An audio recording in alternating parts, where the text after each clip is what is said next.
This kind of goes back to a video that I made like the other day about this boy who I originally met at this youth resource center that's technically for foster kids, but homeless kids go there in general. And I mentioned in another video how he was on the ADHD psychotropics and they screwed up his intestines and his intestinal lining, so he can't eat a lot of stuff and he can't digest some stuff, which really, like I told him, he should really do his own protocol to fix that, because that's not something you just want to sit around with, because it does get worse. And somebody had mentioned how, of course, the shelter was serving pasta again. And then he started talking about how this happens every single day, which honestly it really does, and how he can't eat pasta.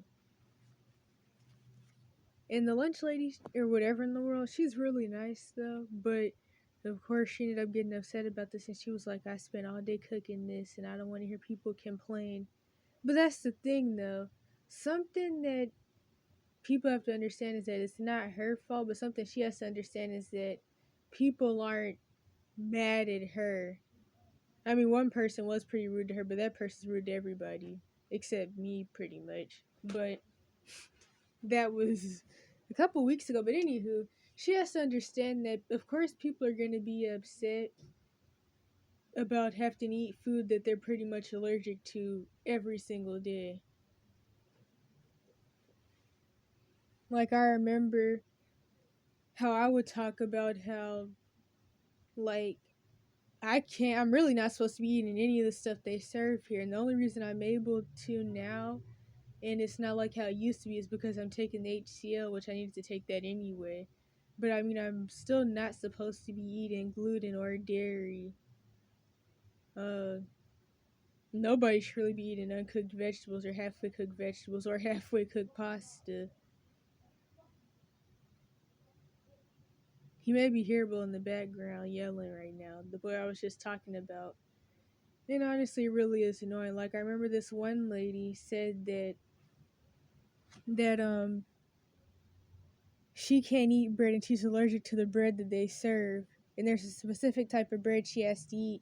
And so she wanted some sandwich meat and cheese on the bread that she brought in. And that's understandable, because really, in a place like this, you would think that there would be other options for people who are allergic to certain stuff, but there isn't. And I find that kind of weird, but I guess that's what happens in a place where you're how they make the money, and then the food is donated and commonly even cooked at churches who offer to cook the food for free and donate it. That's why some people just go to this Catholic church, because all the churches around here are Catholic, but they go to this Catholic church down the street or soup kitchen to eat. And honestly, if my health wasn't the way it was, I'd probably walk there just about every day for lunch. And it's not even like about the food here being bad. It's just the fact that people are having to eat a lot of stuff that they can't eat and are supposed to be eating. Even people with diagnosed things. But oh wait, I never finished the sentence about the lady. So yeah, back to that thing with the lady and the bread though. So she said, okay, wait a minute. She said what she said about how she wanted her own meat and cheese on the bread that she brought, and then the lunch lady was like, I could just move the bread, or you wait, no, I could just give you the sandwich and then you could just take the meat and cheese off the bread. And then the lady, the other lady, who says that the shelter was like, no, because then it's contaminated. And then the chef lady was like, well, how is it contaminated? And I was just thinking, not trying to be rude because she's really nice and all that, but I was just thinking, how do you work in a kitchen setting and not know about how contamination and stuff works?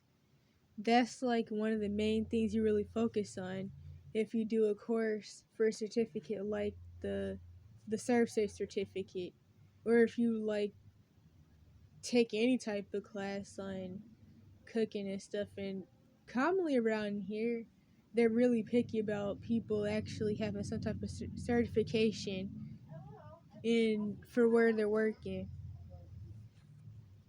So it's like, how do you not know about contamination? That's like, if you don't know anything else and you're working in a kitchen, that's something that you should know about, especially in a setting that's institutional. Wait a minute, especially in an institutional like setting. And then the lady who says at the shelter was like, well, it's contaminated because the meat and cheese have been touching the bread that I'm allergic to. And yeah, definitely the lady is really rude, like I already said, the lady who stays here. But I understand why she's mad, though, in that situation. It's still not the chef lady's fault, though, but I can definitely understand why somebody would be mad about her not understanding how contamination works. So you would think that someone who works in a setting like that would know something like that. But it's definitely messed up. But really though, like I told him, I don't know if he's gonna do it or not. Probably not, but he really should like start some type of protocol for himself to start healing that. He honestly probably should have a while ago. Because that's not something you just want to sit around with. You don't want to sit around with a leaky gut. And the thing is, well, no, because I don't know how long it's been since that happened with him. But I just feel like once you find out the truth about neurotoxin psychotropics, all the different types, whether it's the ADHD pills or something else, you should start, like, as soon as you're able to get off of them, you should start doing some type of protocol, like some type of autoimmune protocol or something. Because, of course, that the drugs cause autoimmune issues because of how they destroy your intestines and your colon, and also because of how they turn off neurotransmitters that make your body work, which also messes up your body doing certain processes it's supposed to do. Like, I wish that I would have started doing research a long time ago. At least when it comes to, like, well, no. Because I did do a little bit of research on the psychotropic side effects, but it wasn't until after I was let off at early 14 that I started doing more research. But once the mold toxicity situation went down and I really got sick back at like 15, I wish I would have done more research then on that. I would have found out a lot of things sooner. Because I feel like things would have just been better if I would have stopped my health going downhill in its tracks. Of course, I didn't have any say-so over the whole psychotropic thing, but once I was let off, I wish I would have known that I needed to do some type of autoimmune protocol then. I also wish I would have known that what I had back at 15 was mold toxicity, because then I could have started using binders then instead of trying to fix everything now last minute. I also wish that, like, I wouldn't have been so impatient when I did start working on my health, and I wouldn't have stopped certain protocols because I felt like they weren't working as fast as I wanted them to. Because like I said before, if I would have kept doing some of the protocols I was doing from last year to now, a lot of things would probably be completely better at this point. But I guess I learned my lesson. And so, yeah, that's that.